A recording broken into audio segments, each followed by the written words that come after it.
Well, welcome to everybody to Breaking the Silence. You have a voice. Boy, we have a show for you tonight. I am so excited. I don't even want to talk that long because I want to go right into the topic because we've been talking about crisis in our youth.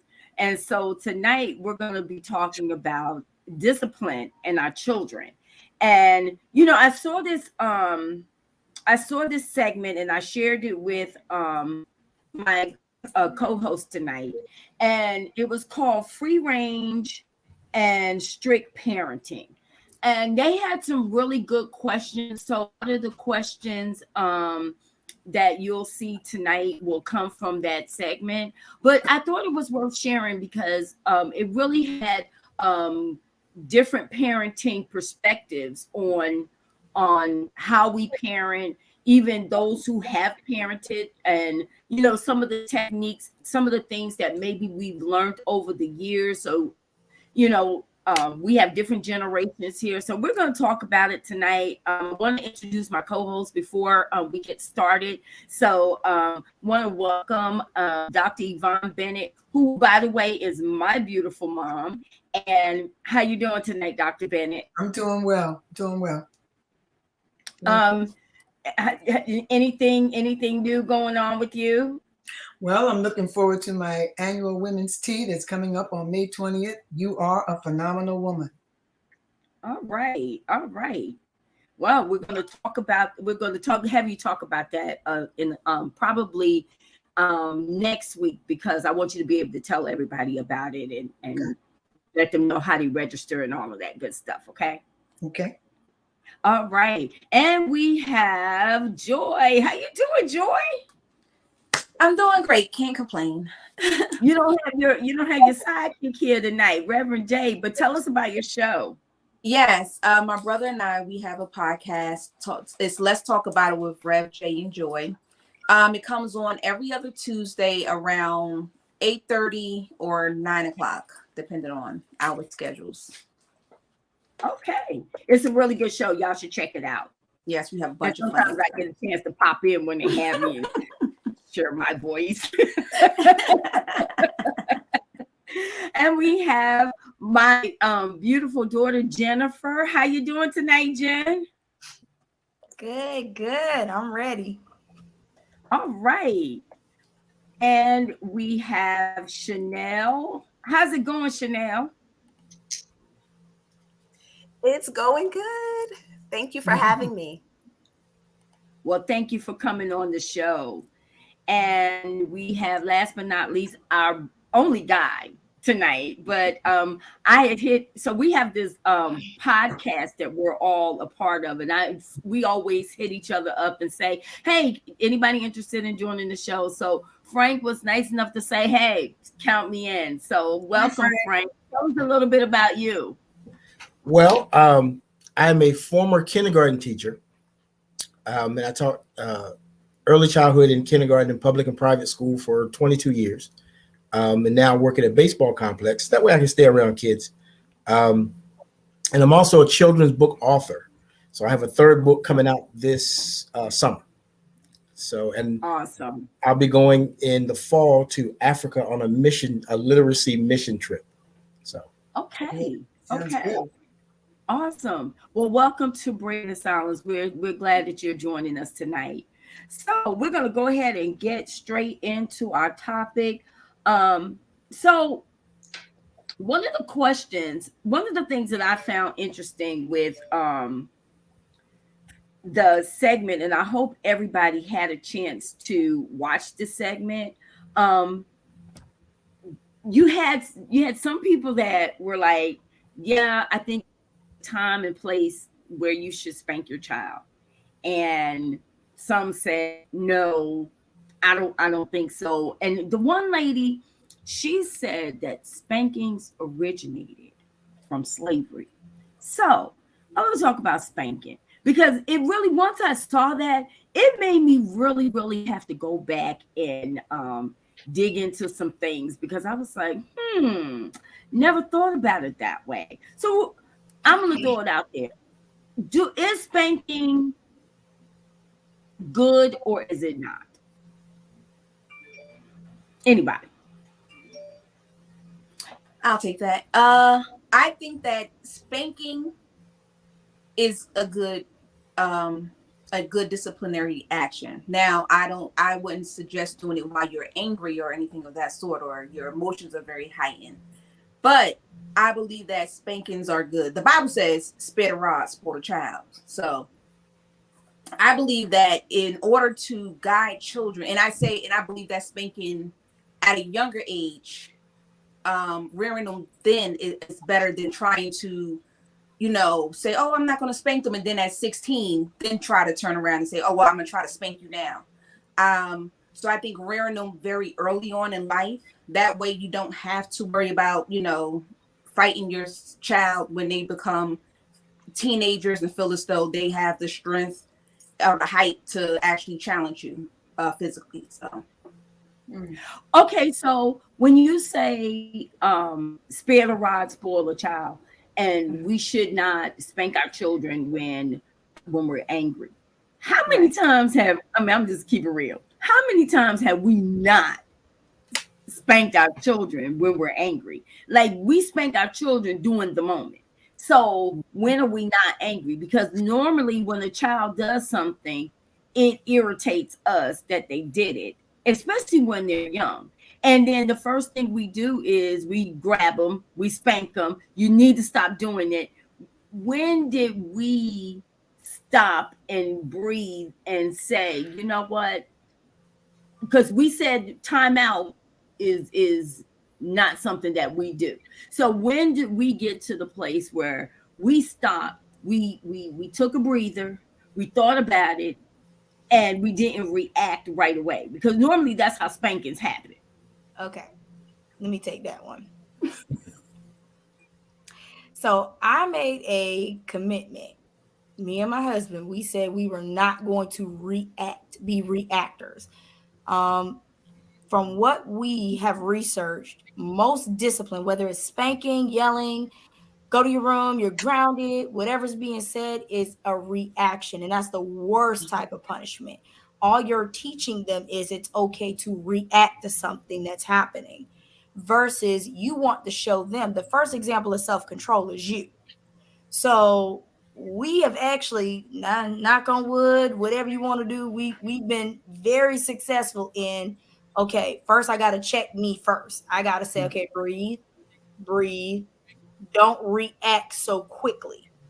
What message are we trying to send? And in this case, we would say Ryan.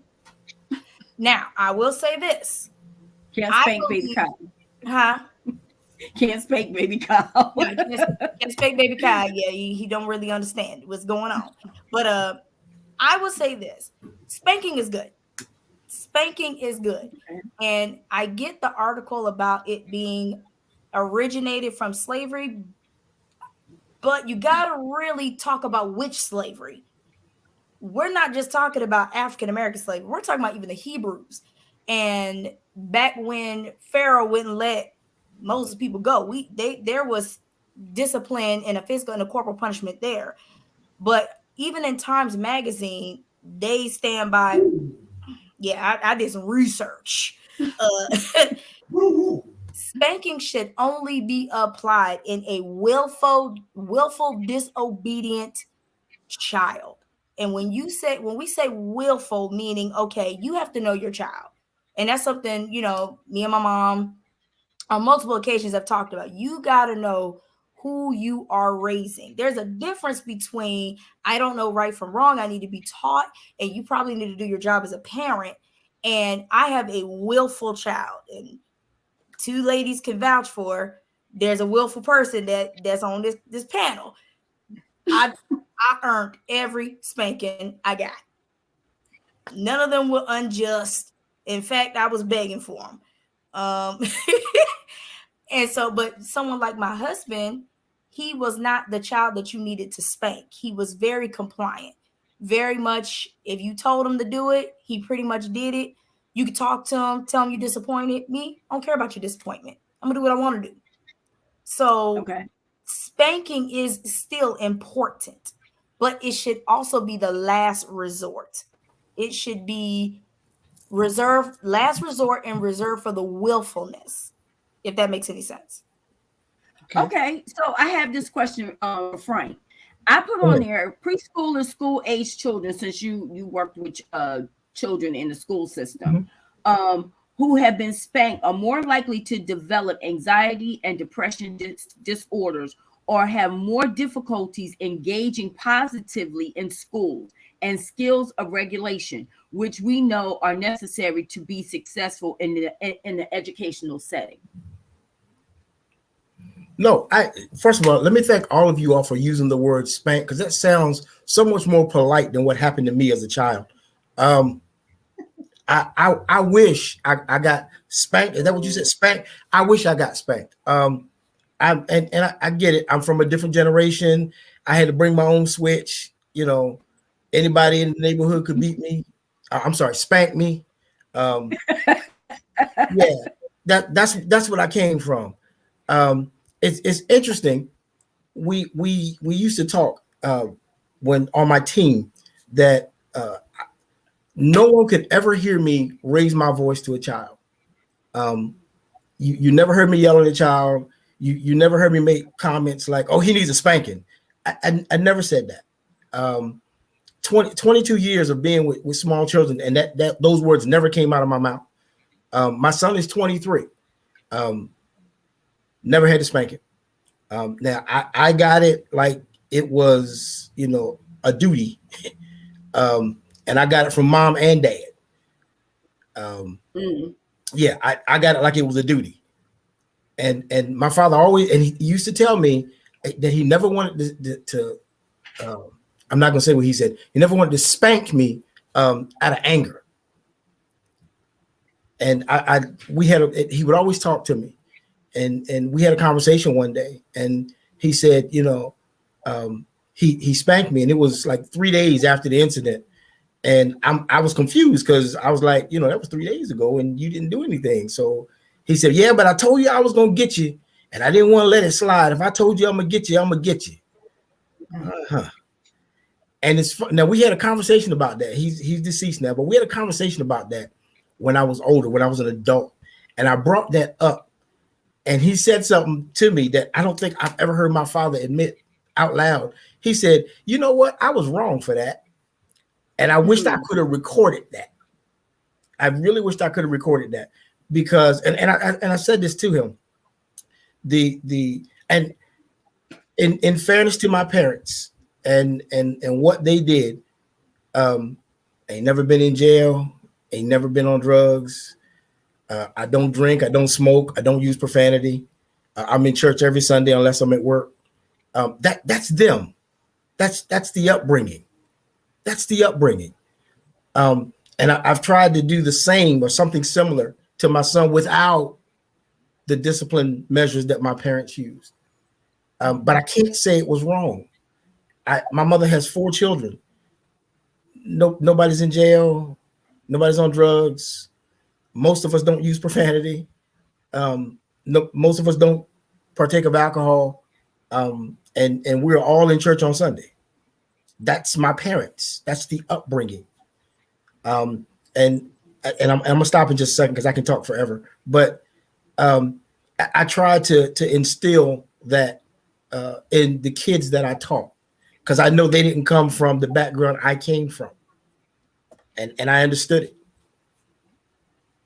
Okay, Chanel, what do you think about that question?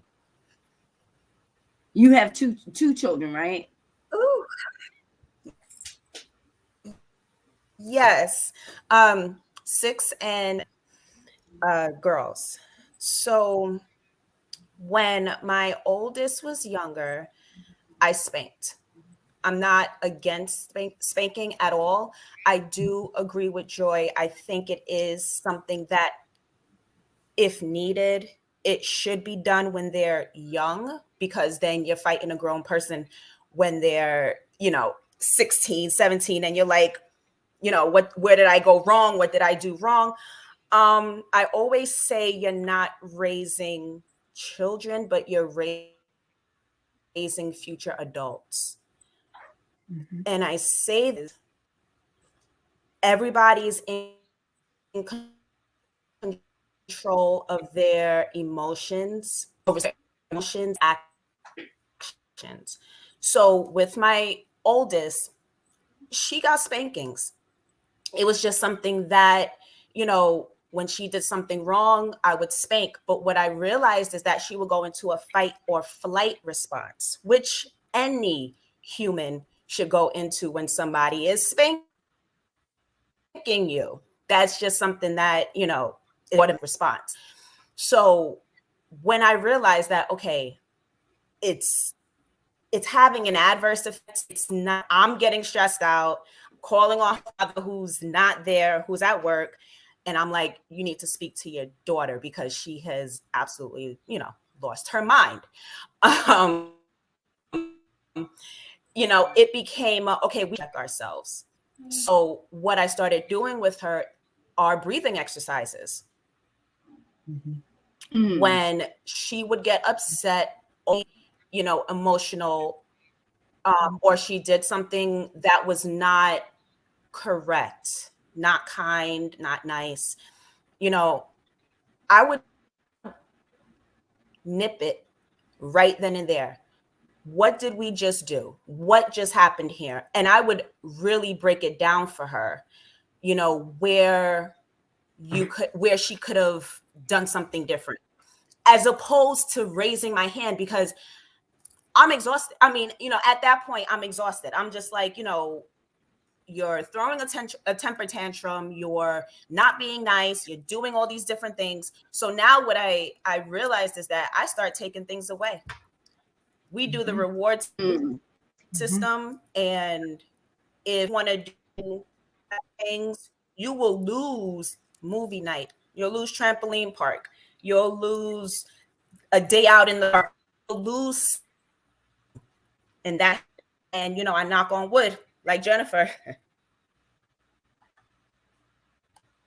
We've been open. My youngest, we spanked her when she was younger.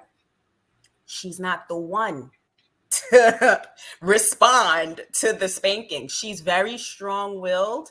And we realized, okay, we have to really remain consistent and be completely honest with ourselves and be more open to listening to our children, because what we do in the house, they take outside. Yep. Exactly. And I don't want to raise these children with built up anger. And now I'm creating a bully because of what was done unintentionally inside of the house. Mm-hmm. And I like that word, unintentional, because we were raised in a culture where spankings, whoopings, as Derek may say, he said it well. There's a difference between spanking and beating. Must know the difference as well. As a child, I did all sorts of bad stuff, but because I didn't want a whooping, I did bad things in a different way. So spankings did work for me. It made me respect authority and fear of another whooping. So we called it whoopings. We called it spankings.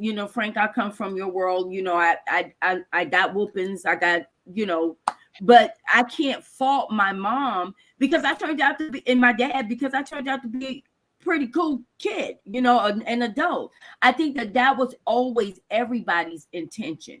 But at the same time, now that we are older and we research, I believe that there is some truth in that, because go back to something Chanel said.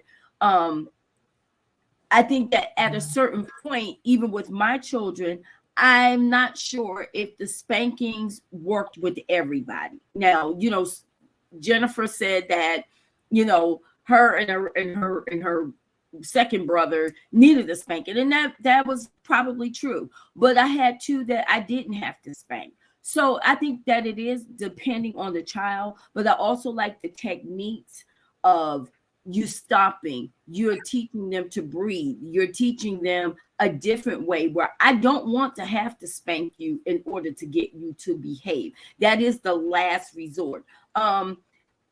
There was a question on there, and I'll start with I'll let Dr. Bennett answer this. Should children be trusted to make their own decisions? I want to say something about the spanking part. I agree with Joy and Chanel and everything that everybody has said, but everything don't merit a spanking. Mm-hmm.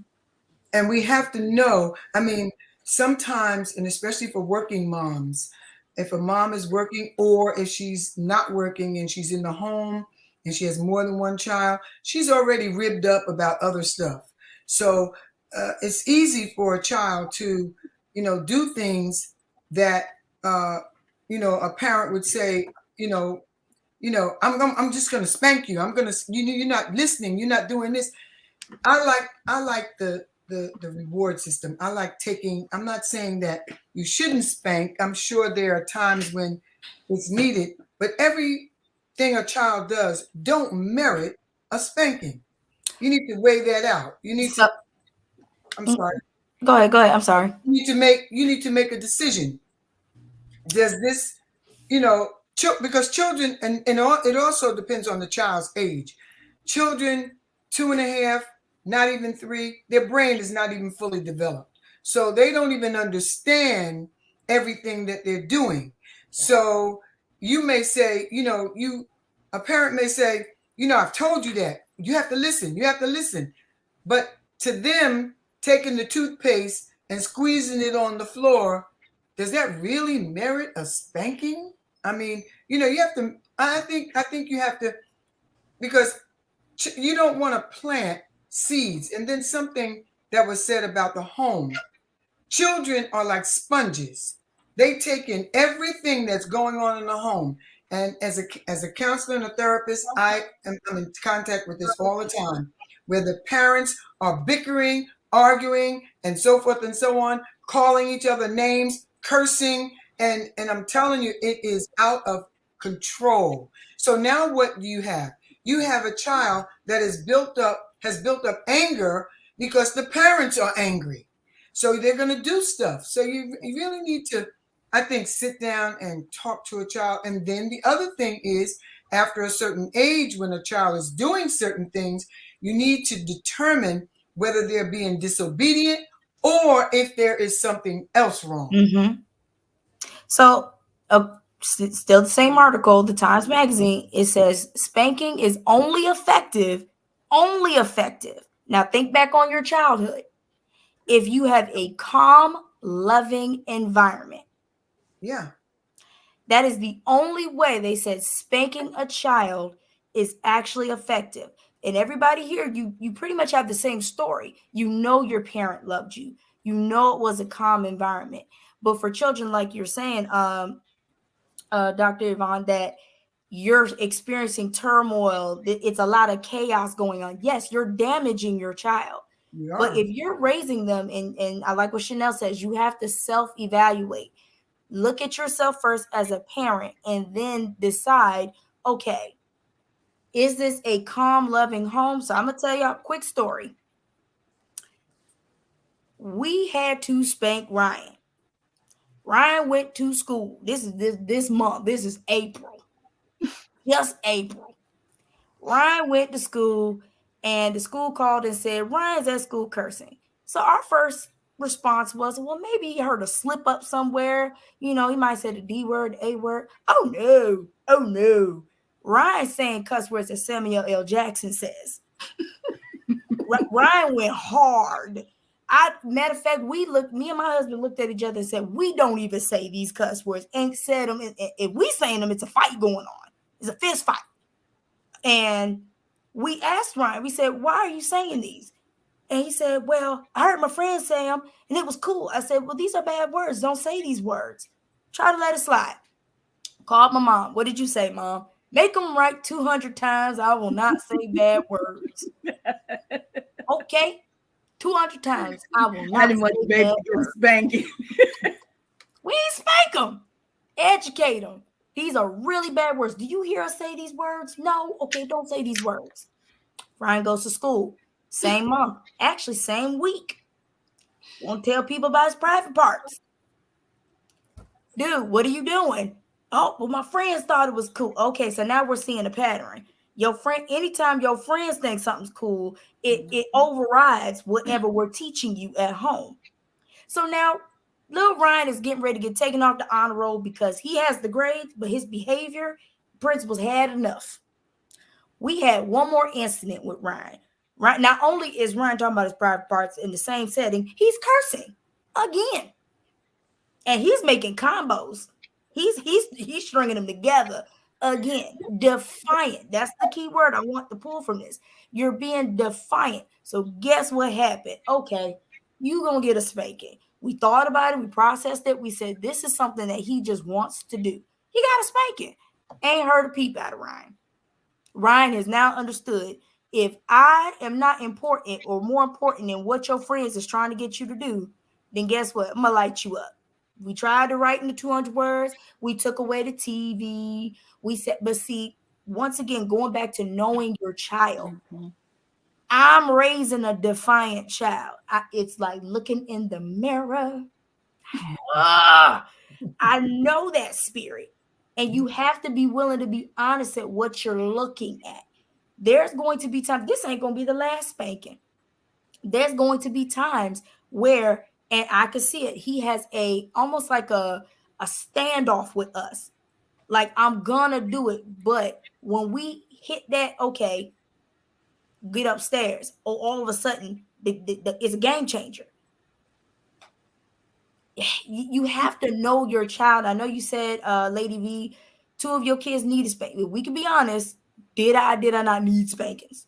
Yeah, you did.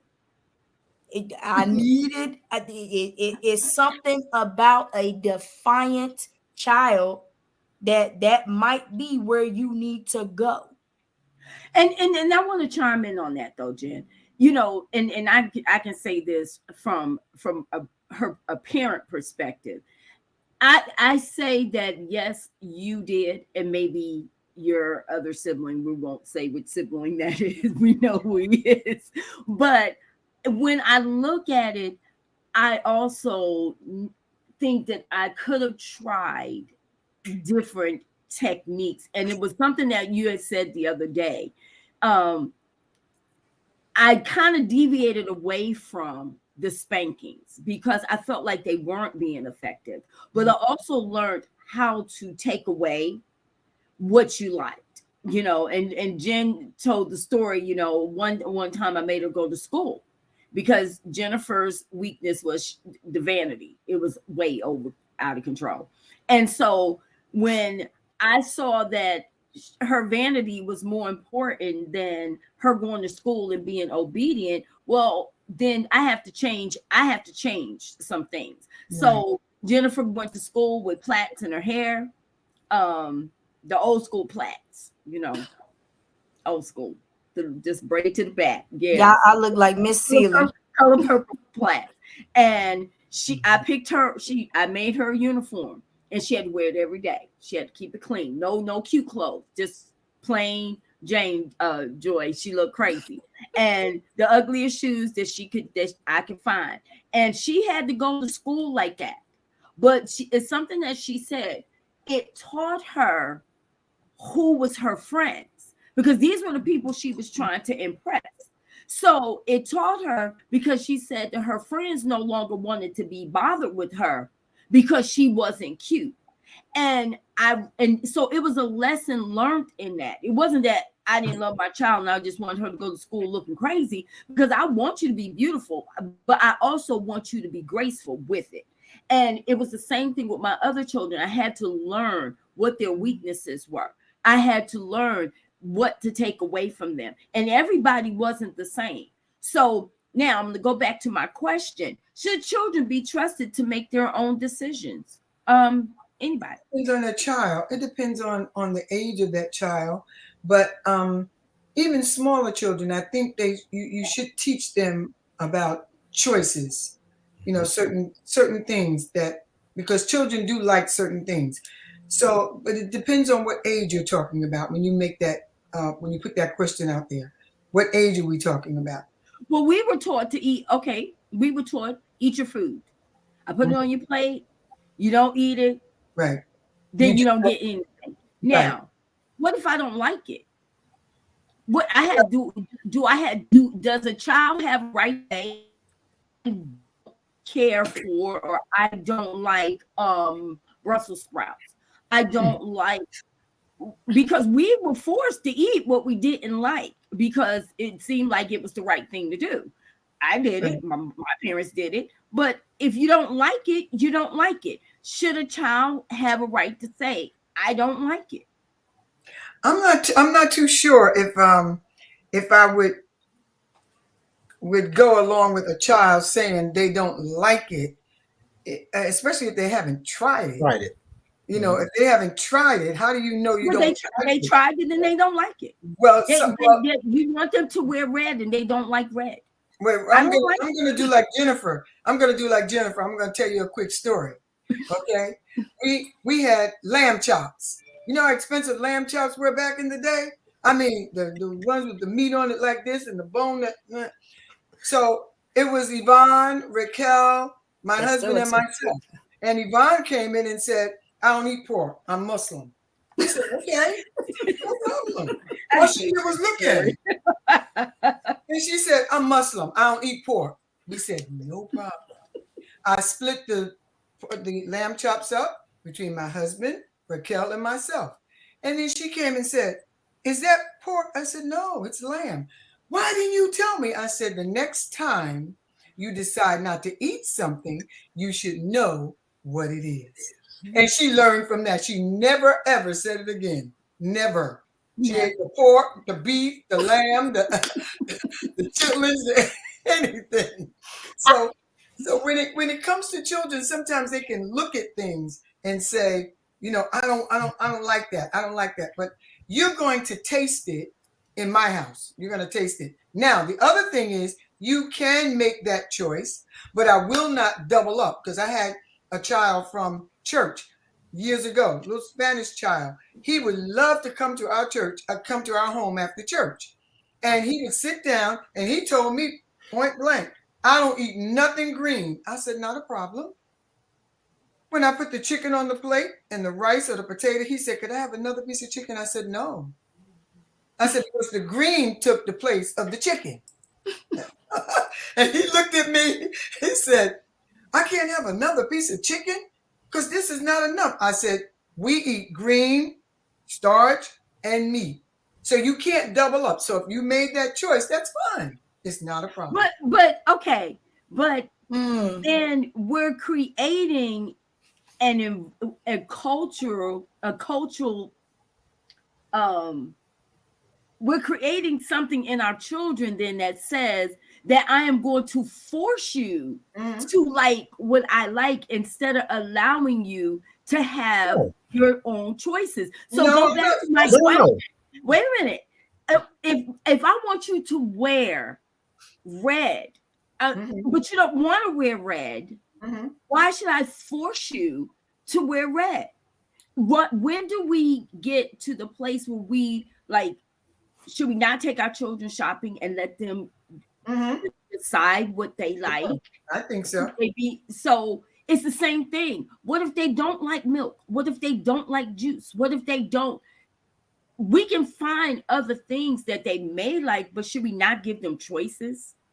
Go ahead, Frank. Frank was gonna chime in. Go ahead. I'm sorry. I was gonna say, first of all, talking about food. There are four of us. I'm the second oldest boy. I have an older sister, and I was a human garbage disposal. When we sat down to eat, mom had a 1-bite rule. You cannot like something, but you still got to take 1 bite. You still got to take 1 bite. And that was her only rule. You had to take 1 bite. The good news for me is I sat next to people who, like my baby sister, I love her with all my heart. She don't eat nothing. My goodness. Even now as an adult, there's so much she does not eat. And I used to sit between her and my little brother because I knew I was going to get my belly full sitting between them. And I did. But because they had that 1 bite rule. 1 bite. You had to take that 1 bite. Yeah. You talked about choices. You know, we did reach a point where when we were allowed to go, you know, we went shopping, we were allowed to pick out one thing that we wanted. Now, mom's still gonna judge what you're picking. She still critique what you're picking. Right. Yeah, she still can critique what you're picking. But see, I figured it out quickly that if she liked what I picked, I'd be allowed to pick more often. Mm-hmm. That's See, true. so she taught me that. Mhm. But She see, taught me that. I agree. I don't think that it comes with age. I think take age out of it, maturity. Yeah. I feel like it comes with the maturity. I will say this: I have a very articulate child, and if he don't like something, I'm scared to ask him why, Yeah. because He'll he gonna tell me why you don't want to eat that. It has no seasoning. say. Shh. Mhm. Okay, I just quickly move it. And I'm like, and Mhm. sure enough, you bite into it and be like, Mhm. he wasn't lying. So, or why you don't like that? It don't look good. Right. Mama, you Yeah, I should don't do think it you just should like force children. No, I'm not. I'm not implying that at all. And I think they should have a choice. If you take a child shopping and you like something blue and they want red, I think they should have a choice yes. to decide what color they want or whatever. And you But should set up Yeah. parameters because yeah, they got to learn how to make their own decisions. So yeah. even okay, y'all take I use my mom makeup. I like makeup. But when I first dabbled into makeup, I looked like a straight up clown. I put all the colors on. And I remember many a days where I would be told, start over, start over, start over. And it took a minute to actually see, okay. And then I would come out and she'd be like, okay. I'd Mhm. be like, all right, but it helped me develop me because otherwise I'd be on here looking like what? A clown with all Mhm. colors. I used to shave my eyebrows off and draw them. It was Oh weird. God. Chanel remembers them days, boy. I don't know. I I just think remember it that. might be. Chanel used to try to get me to stop, y'all. I was very just something I was think it wrong. might be a That was not a good situation look. How could Yeah. you do where that with your face? Joy, should we be our children's friend? I believe now my daughter and I, when she was in high school, she used to say I was her best friend. And I think and I said, actually, I'm like, boo, I know you gotta have other friends. Like you can't go around telling people your mom's your best friend. You're not gonna like people gonna look at you kind of weird. She's like, but you are my best friend. And I'm like, well, why do you think I'm your best friend? And she's like, because I come talk to you like you're the only person I'm getting tired of. And that much remind you, she's the only child. So it's just she and I for her life. So even though we have a friendship, my daughter also know that there are boundaries. So she understands she can't, my daughter, and people used to tell me like, Joy, when your daughter gets older, she gonna want to fight you because that's what they do. When they get out there, they get a little bit older and they start smelling themselves. Never once have my daughter ever said anything crazy to me. Never has she been disrespectful. Never has she raised her voice to me. But I believe in I can be your friend, but I'm your mother first. Mhm. So no That's matter what, I make sure that you have a open line of communication with me where I'm not going to shoot notes. I'm not going to judge you. I don't care what's going on in your life. I'm here to be a support system for you. No matter what you're going through, you can come to me no matter what it is. It's never going to make me upset enough to where I'm going to turn my back on you or I'm going to, think less of you. And I think because she and I have such an open communication and we really have fun, like she and I have fun together. Like I can be the goofiest that I want to be. I know I look all prim and proper to a lot of people, but in my inside life, I am goofy. I am silly. And she gets to be a part of that. And I think that sometimes with parents, I know with like my dad was always either at work in church. That's all. I didn't really start to get to really know the personal side of my father until I got much, much older, because he was always, it's like really strict. Do this, do that, and that was it. So I never got a chance to be a friend to him until I got older. But with my mother, being that she was a stay-at-home mom, and after my youngest brother went off to the military, it was just she and I. And we got a chance to actually, develop a really, really good friendship where I could come talk to her about anything. Me and her can, no matter what it was, I knew I could come and talk to her. So I think that if you have a healthy relationship with your child, you can be your child's friend. Chanel? Yeah, everything everything Joy said. You know, especially, I don't know if it's different between sons and daughters, but you know, at 7 years old, I'm telling my child that, you know, your teachers are my best friend. Your teachers are my best friends. And they're going to tell me everything that's going on in school, everything that's going on. But, you know, I am constantly working to build that trust. She knows she can come up to me. I pick her brain all the time. I don't want to just hear fine, you know, when I ask how your day was. I want to hear more details. I want that line of communication, because whereas I may not be your best friend as you get older, I need to still be part of your life. I need to know what's going on. You know, but with healthy boundaries, just like Joy said the other day. Quick story. The other day, there was some song that I was listening to. It was the ice cream truck song, but somebody went over it with a Jamaican beat and was rapping over it. So I started dancing, you know, in my kitchen.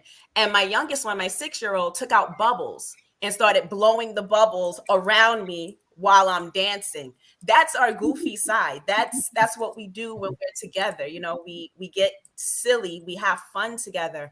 And, you know, I want them to know that they can trust me. They can come up to me with any problem, But am I going to be cursing with you when, you know, when you get older? Am I going to, you know, let you walk outside inappropriately? Am I going to allow you to fall from grace? Am I just, you know, no, like, I'm not going to be that kind of friend. I'm going to be your confidant. I'm going to be the person that bails you out. I'm going to be the person that defends you. You know, so it's all about building that kind of trust and establishing healthy boundaries, just like Joy said.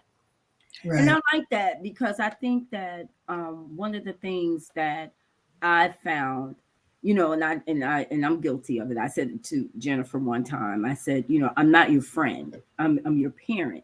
But then I had to go back and I had to think about that. And I think that when you establish healthy boundaries, you should be your child's friend, because what happens is a lot of times children look for friends that they can go and they can share things with, and parents are the last to know. So if I establish a friendship relationship with my child, then am I not the person that they're going to come and talk to, instead of those people out there that may tell them to do something wrong? And a lot of times parents may not agree with that, but I believe that it's not taking away your parental rights or duties as a parent, but at the same time, and I had to kind of look at it where how we are with God. God is my friend. He is, and I'm his friend. And he loves me. He thinks I'm cool. He likes me. You know, I want God to like me, you know, and I don't have a religious relationship with God. I have an authentic relationship with God, because he knows me well. He knows what I'm gonna do before I even do it. So I can't hide from him. So I gotta be open to be goofy. There's times where I have goofy moments with God, because he knows I'm silly. You know, I do some stuff and I'm like, man, did you see what I did? I know you saw what I did. I know. Yeah. But I would have to say, but he's not my friend. He's my father, and he loves me so much, and he will still chastise me and let me know when I'm wrong. He also is my friend to wrap his arms around me and say, you know what, you're okay, because everything that you may think that I do is wrong, he may not think that. So that's the same concept that I believe we should have with our children. You know, everything is not a chastisement. Everything is not a, you know, sit down, stop it, don't do. Right. Well, see, that's not a parent. That's a dictator. That's right. That's different. Because okay, using your same scenario, God is first our Father. He's our Savior. He's our deliverer. Before he's our friend. I believe you have to establish your role first as the parent and the person that's guiding you before we can have a friendship. It's almost like in the workforce. If I'm the leader, okay, first I have to establish that my job, I'm responsible for whatever happens to you, good and bad. I'm responsible. So before we can even kick it or even maybe have like a social gathering, we have to establish that, because I'm gonna be honest with you, my friends don't get to tell me what to do. You can make a suggestion, but I don't have to obey you. So in the child rearing process, as you're in my home, I like what Dan said. My husband told my son, he said, I'm better than a friend. He said, because even when you don't want to be my friend, I'm your father. And I'm forever responsible and forever going to care about you. And I hold a title no one else will ever hold in your life. I'm going to be that person to tell you the truth. Sometimes friends aren't truthful. I'm that person. But ultimately, as a parent holds a responsibility for your salvation, for your upbringing, for your education. You always see it with children. However a child is, don't nobody say, oh, the child. They say, well, look at the parent. Well, what is the parent doing? Well, how are you being raised? Well, you weren't raised right. So establish that first.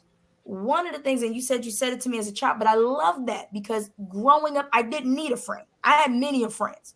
I had plenty of friends. I needed a parent. And a lot of parents, I believe these days, they're so focused on being the friend because friend leaves you open to being liked. Everyone wants to be liked by their friends. Everyone wants to be accepted by their friends. So when you get too close to the friendship of, I want to be accepted, I want to be cool. There's a shirt that's, someone got me a shirt during my baby shower. I'm the cool mom. And I don't even wear it because I don't even need to be a cool mom. I don't need to be liked. I'm not here for likes, buddy. What's Facebook's for?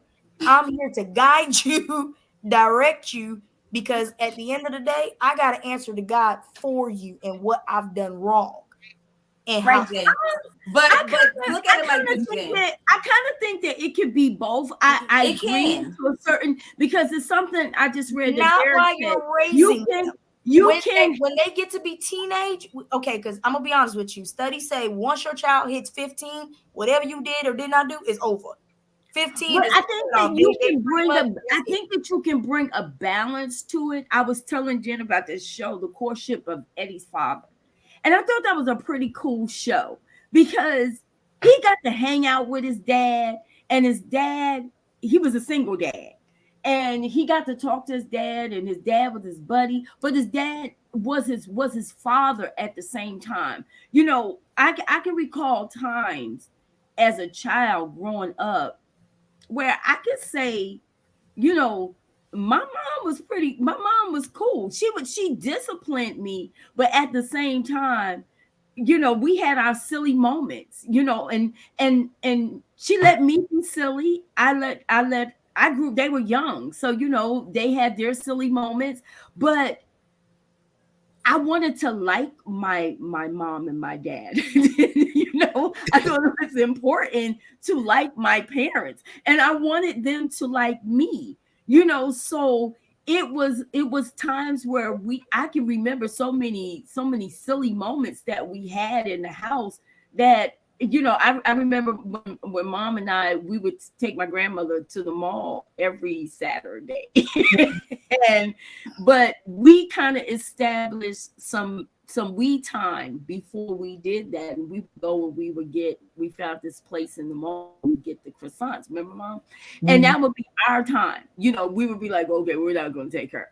You know, we will take her afterwards. So we had those moments where we were kind of, I guess it was girl time or whatever, but she also knew how to balance it. I knew that Mom and Dad was Mom and Dad, but I also knew that in a crisis, I could go to them.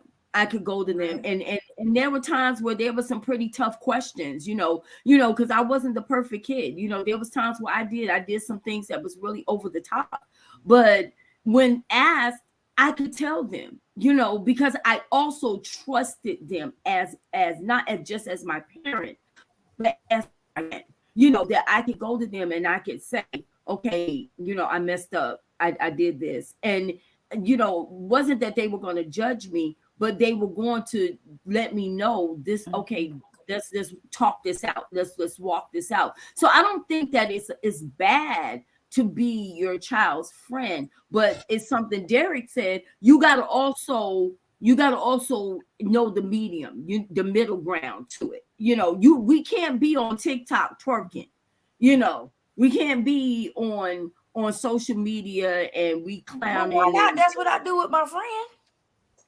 I don't do that with my friend. I don't do my that friends with my cuss. Me and my friends twerk. No, I'm playing, but that's why that line is so gray. Because but Jen, all right, do you this have is a friends? perfect example. Wait a minute, my mother and my friend, my childhood friend, is on this panel. There's things that I would never. I don't care how close we get. I'm never gonna tell you. I'll tell Chanel because that's my friend.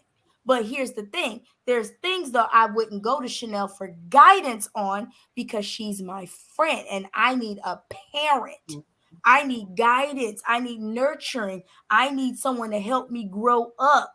And my friend might tell me, girl, go ahead. Wait. I help you grow up. Maybe, I'm saying maybe, hypothetically. And so I believe you can have characteristics from both, but we're talking about, okay, Ryan being 6, I'm not his friend. Maybe when he turns about 16, I might can dabble into that. We could start shifting into friendship because at this point, guiding you need me less and less. I'm less of a coach. I'm more so just on the sidelines. If you need me, call me. But in this state, I don't need me looking for your approval. And really, I don't want you looking for my approval. We need to establish that my job, my sole responsibility, if all else goes wrong, is to raise you right. I get that. And I understand that. And I don't know if it's different. My situation may have been different because I had the help of my parents. So I had my daughter at 16. So, she grew up with my parents being there. Right. So it may have created a different dynamic because even though I was growing up, I had help from two people who were actually like pillars in her life that she knew, okay, well, this is also like, even though they grandma and grandpa, they also like mom and dad in a way. So that may have been a different situation with rearing her. And my mother was gushy. I don't know what it is with grandparents, but they don't want you to discipline the grandchildren. And I was very, very much so the disciplinary where people like, Joy, you just so strict. But my strictness came out of, I knew all of the obstacles that she may face and the things that I've went through that I wanted to avoid her from having to deal with. Mm-hmm. So a lot of people didn't understand why I was so strict and so much of a disciplinary. But that it was created out of my fear. And then once I realized that, and I realized like, whoa, she's really a well-rounded child. Because I didn't know. All I've heard, you hear stories of, oh, you have them young, those kids aren't going to end up really being nothing because the mother was too young to have them. So my fear was, I don't want her to be another statistic of coming from a young mother. She ended up making some really bad decisions because of the situation she was born into. Right. And by the grace of God and with the help of my parents, I'm telling you, my parents were amazing in the helping, in the rearing part of her from up to her birth until my mother passed when she was like around 10. And but I always wanted her to find a safe space because Jen, even though you say, there's certain things you want to tell your mother, but you sure enough will tell your friend. And my thing was, I never wanted her to feel as though she had to go seek friendships and try to become this really, I need you to like me to other people, that it may possibly compromise who she is. So I realized if she had if she knew she had a friend, a genuine friend in me, that would, when she come to her hard times, that she may think, oh yeah, I have my girlfriends I want to talk to, but then I want her to know I have my mom, and I can come talk to my mom, and my mom's not going to judge me. She's going to give me the good information. I don't have to, if a boy hurt my feelings, I don't have to act hard because I don't want my friends to think, oh, well, you let him do X, Y, and Z. I wanted her to be able to have a safe space. And I know, because when I was young, I never went to my parents about anything. I always went to my friends. And that's where I got a lot of my misinformation from, was my friends. But that was because I knew that if I went to my parents, it was just like, oh no, we don't do this. You're not supposed to do that. You go to hell if you do this. So there were all these strict guidelines that didn't allow me to be able, or I felt as though I wouldn't be able to fully express myself and be accepted as who I was in that moment by my parents. And so when we say friends, because I have friends that I talk to certain things about that I don't talk to other friends about. So friendships are different. No friends. True. But I like what Derek is saying about sons. So one thing I will say. Yeah, I don't have a son. I don't know. See, sons are different. Let me read this statement. It says, with a son, you have to be firm on a lot of things. These days, these young men toting guns and getting peer pressure. My son needed me to keep him alive. I was that gun toting teen. So now I have to make sure I don't lose him. So I am a firm father and friend, and our conversations aren't stressful. That's what's needed to take care of a young Black man. And I want to chime in on that, because I think that the part that I'm trying to establish is, when you say, I think a lot of times we become parents and we forget that we were once young. We were teenagers. We were children. So I need my child to be able to know that they can come to, because a lot of times we make our children think that we are perfect. Right. Our children don't come to us because they think that we can't relate to. Right. And I remember my children going, how did she know I was going to do that? Because I was once you. You came from me. So there has to be a level of realness when it comes from parents to children. It doesn't take your authority, but it keeps it real. My parents were young. So they were young parents. I knew some of the things that they went through because I grew up with them. But at the same time, it didn't take away from them being my parents, but it also allowed in certain situations, my mom came to me and she knew I had made a really bad choice, but I was able to be honest with her. And I remember her coming to me saying, you can talk to me about it. And you know what that situation is, Mom. You can come and talk to me when you're ready. No judgment. And you know what? I appreciated that, because I didn't need her to crack the whip. I didn't need her to crack the Bible. I didn't need her to preach to me. I needed her to be my friend. I needed her to say to me, you know what? When you're ready to come to me, I am here for you. Sometimes children we're losing our children because they're going to the wrong people. They're going to the wrong friends. They're talking to the wrong people. And we are not establishing that father, friend, mother, friend relationship. We're not surrounding them. Because I'm going to tell you right now, my son, and this is something you got to be honest with yourself as a parent. You got to be honest with yourself as a parent. That's the number one issue I feel like we have with children. We not being honest as adults. We in denial. We live in a fantasy world. We think our child is one way. You can't really see it for what it is.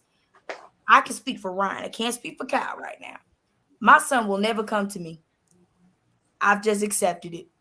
He's not going to come to me. Me and my husband were the last to figure out he could talk, last to figure out he could walk, last to figure out he had teeth. Ryan had things like, and we have been very open, loving parents. How you born with secrets? But I do understand, and my mom will tell you when I called you and said Ryan's talking, she said Ryan been talking. Ryan just took his first steps. That wasn't today. But what I do understand, Ryan holds us in a different regard, if you will. He aims to impress us. So a lot of things that he fails at, and no matter how much we sit and tell him, son, you're gonna fail. He don't want us to see it. I don't know who whispered in his ear in the bassinet that he shouldn't let us see him fail. But as a responsible parent, what do? All right, son, if you ain't gonna tell mom and dad, I'm gonna surround you with people that you can go to that I trust. And I told my mom, I said, God help me. I'm gonna get a phone call from Gammy and Nani. Talk about Jennifer. We need to talk. Hit me. What's going on? Because he ain't tell me. I like that. I like that comment. Go ahead, Jen. Surround them with somebody. If you feel like, okay, well, here is a safe space. I trust Uncle so-and-so. I trust Auntie this. I got a godparent that I know she believes in the same thing I believe in. Because no matter how much you extend the olive branch to be a friend and you can talk to me, you might just have that child like mine that's like, look, I don't want mom and dad to be disappointed. I don't want them to know the inner workings of my mind. Like I said, he's been born like that. But he has a plethora, grandparents, aunts, uncles, whoever that we trust, that we know once he starts venturing out, they'll probably get that phone call. But I'm okay with it. I'm okay with that. Yeah, I want to go back to something I want to hear from Frank real quick though. Go ahead. Do you think that, and that's coming from a father-son perspective? What do you think about what Derek said? Do you think that fathers need to be friends with their children? Well, with their sons? Here's what I was gonna say, and I made myself a note so I don't forget because I'm getting older. I forget stuff. But with my son, I defined the role as his father. My son is 20. He just turned 23 at the beginning of the month. He has defined the role as I'm his friend. So he lives 3.5 hours away. When he comes down for a weekend, he's going to get together with his friends and they're going to play basketball. And the first thing he says is, Dad, we want you to play with us too. And we play basketball and we hang out. His friends all talk about it like, man, you got the coolest dad. Your dad is always hanging out with us. Man, and it's funny because one day we were playing and my son let a cuss word slip and he just stopped in the middle of the game. I was just going to play. I mean, he grown. I'm going to tell you not to cuss now. So he stopped in the middle of the game and apologized for it. Mm-hmm. And everybody started laughing. And he said, yeah, I don't use that language in front of my dad. See, he hasn't forgotten the dad role that I play in his life. Right. He introduced me to his girlfriend when he brought her to me. She's sweet as she can be. He said, this is my dad. He's my best friend. Mm-hmm. Mm-hmm. And he defined that though. I didn't define that. He defined that. Right. And I can say that that's what I see with my husband and his son. Mm-hmm. You know, Derek is very little. Derek is very, very careful in what he says to his dad. But I like the way my husband handles his son because he still gives him that opportunity. No, he doesn't want to disappoint his dad, but he also won't lie to his dad. So he's very careful in what he says to his dad because he respects his dad. So I think that is a full circle thing. I'm not disagreeing with either side, but I think that I had to kind of think about the friendship thing. I'm sure Jennifer and I will talk about it more. But I want to throw out this last question before we go. Can I say one more thing real quick? Sure. You know, when my son was 16, he was going to drive, and I gave him the same speech that my father gave him. My father was a police officer. That's what was so funny about it. But I gave him the same speech if he ever gets pulled over, what to do. And he looked at me and he says, well, what if the reason they're pulling me over is not right? I said, you can be as angry as you want to be. Mm-hmm. I just need you to shut up and come home. That's right. He said, and then what? I said, then I take over. Mm-hmm. Exactly. Then I take over. But I need you to come home. Mm-hmm. That's the most important thing. Right. Exactly. So our last question is, should be granted privacy? Not in my house.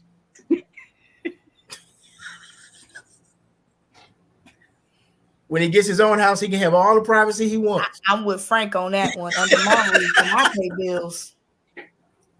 I heard a talk show the other day, and this guy, really, in long story short, he his reason for allowing his daughter, his adult daughter, to come, I think she was 18, to come to the house and bring her boyfriend in her room was because he didn't want her unprotected. He felt that if she had gone to a hotel, he wouldn't be able to protect her. And he was giving her this privacy. He called it her privacy. And he said that he did the condom thing, the birth control and the whole 9 yards and so forth and so on. And I'm like, all righty then. Not in my house. Not my house. Chanel, what do you think? Your girls got privacy? Now it depends on what kind of privacy. I was just gonna say that it depends because we still talk about private parts. Once again, boundaries and safe touch. So bathroom privacy, yes, we talk about that before you pull down your pants, before you have to use the bathroom, getting into all of that. Now, in terms of room privacy, so now they have their own rooms, and I don't know. My oldest will close her door, and I'll be downstairs, and I wouldn't know until I go upstairs and I'm opening the door. Now, today, actually, she found herself locking the door. I said, I'll remove this whole door off the hinge. Not the whole door. In this house besides the front door. And even then, you shouldn't be going through the front door without somebody. Right. So, what did we learn? Listen. And she was just looking at me like she had a shocked look, eyes wide. And I was like, don't ever lock the door again. You don't get that kind of privacy. Privacy in the bathroom with the door closed, yes. But in your own room, no. I remember Jennifer telling me that she had the right to her privacy. And what did I tell you, Jennifer? She said, everything in this world that's in your world belongs to me, including your name. I gave it to you. She said, the only thing that's private is your thoughts, and they become mine when you release them out your mouth. I stand by that because I don't believe in privacy. I'm with Frank on that one. As long as I'm paying the bill. Now, privacy in your own home, absolutely. Yes, I'm still not your business. Mama ain't going to ask you nothing. You can do what you want, have a ball, live life. But under my roof, nah. I know everything happening in my house. No. Right. I was the spokesperson for the group, for our family. So I go to my father and I said, Dad, I want to talk to you about something. Now I passed the idea about my mother. She just laughed and she said, you should really talk to your father about that. So when Daddy came home, I went and talked to him. And I said, Daddy, I think we should be allowed to close the doors so we can have privacy. He said, you want privacy? I said, yes, sir. He said, come with me. So we go to the kitchen, we get a hammer and a screwdriver, we go back to the bedroom, and he takes the doors off the hinges, both the boys' room and the girls' room. He said, give me a hand putting these in the shed. And then he locked the shed, and I didn't have a key. I was like, what was the privacy I was talking about? Exactly. No. And you know why I say that? Privacy, I look at these school shootings. I look at the stuff going on in our world. Absolutely. I don't believe you should be able to shut me out in my own home. It's one thing if you don't want to say something to me, but you ain't going to get the time and opportunity to just conjure up something. And I'm not going to be that parent that if something goes down, I'm sitting there looking like Boo-Boo the Fool, type of something. That's what he was doing in the garage. No. Right. So that's why a lot of these kids are able to go to school with drugs and guns because the parents allow them to have privacy, and these things are in their home, and they don't even know it.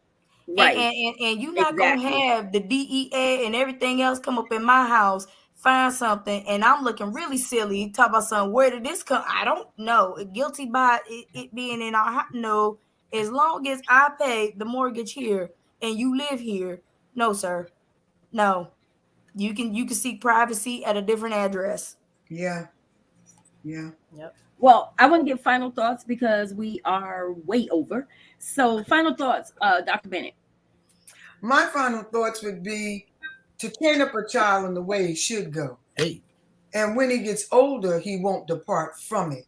But make sure you use wisdom in doing that. I like so many things that was said tonight, but something that I zeroed in on with Ladie Vee. She said, I'm cool with God, and God is cool with me sometimes. Thank God that everything that we did, it didn't merit a spanking. So we have to, if we're going to spank our children, we have to let them know I'm doing it because I love you. Chanel, final thoughts? Chanel. Whew. So much was said. Can you hear me? Yeah. Sorry. Am I cutting out? It's okay. Go ahead. Am I cutting out? You are a little bit. Just a little bit. My screen is jumping a little bit. So much was said tonight. It's all situational, circumstantial. You know your child. You know what you're dealing with. You know what you're up against. You have to parent the way that works and keep that line of communication open with your if you have to spank them, then talk about it after. If you have to talk about it before the spanking, if you have to spank and then 3 days later be like, I do it because I love you. They learn through us, and we're written, so we also have to be mindful of that. Yes. Jennifer? What we feed is what we breed. I like that. I like that. That's deep. I like that. Last thoughts. Respect is not earned. Respect is given up front. Trust is earned. There's a lot of people that say, "Oh, you earn respect." No, respect is given up front, and trust is earned. And how you earn the trust, you have to get to know your child, and on the flip side, allow them to get to know you as well. That's all I got. Yep. Joy? Understand that as a parent, it's a privilege that God trusted you enough that he said, I'm going to give you a precious life.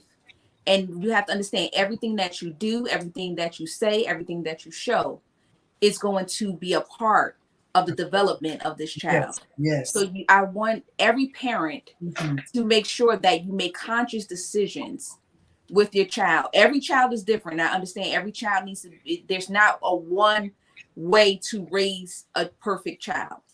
But you have to understand who that child is and understand the responsibility that you have and do the best with what you have to rear a productive and healthy an individual. It's good. Frank? Just very quickly, listen, I've enjoyed this conversation immensely. Teaching kids to make decisions, and they will learn to make decisions. No house is ever built without a foundation. We have a responsibility to give them a foundation. That's right. Thank you. I have this this on my email. I was in my email at work. Children are like sponges. So whatever you pour into them, they absorb. Yep. So we have to make sure that we are always pouring the right thing into our children, whether they're little, whether they're adolescents, we have such a large responsibility as parents and as a community. And we used to always say, do as I say, not as I do. But I say, as parents, as a community, we need to do the right thing. Yes. It is destroying our youth because they're trying to follow what they see. And they're getting spankings because sometimes we're modeling the wrong thing. Yes. So when we do the right thing comes back to us. Mm-hmm. Be careful what you pour into your children. Mm-hmm. Be careful what you say. Be careful what they see. Be careful with the conversations that go on around them, because trust me, it'll always come back on you. That's right. So you have been watching Breaking the Silence. You have a voice. I am Ladie Vee, your host. This is my co-host. This has been an awesome show. I want to thank everybody for joining us. Thank you for all of the comments. We air every Thursday right now. The time kind of fluctuates because of work schedules, but we'll get back on track with a steady time, hopefully by the summer. But until then, we want to thank all of our Caribbean viewers, our Facebook, Instagram, TikTok, and we look forward to seeing everyone next week. We're going to have a new topic. Don't know what that topic is going to be, but until we meet again, always remember, you have a voice. God bless. Bye-bye. God bless.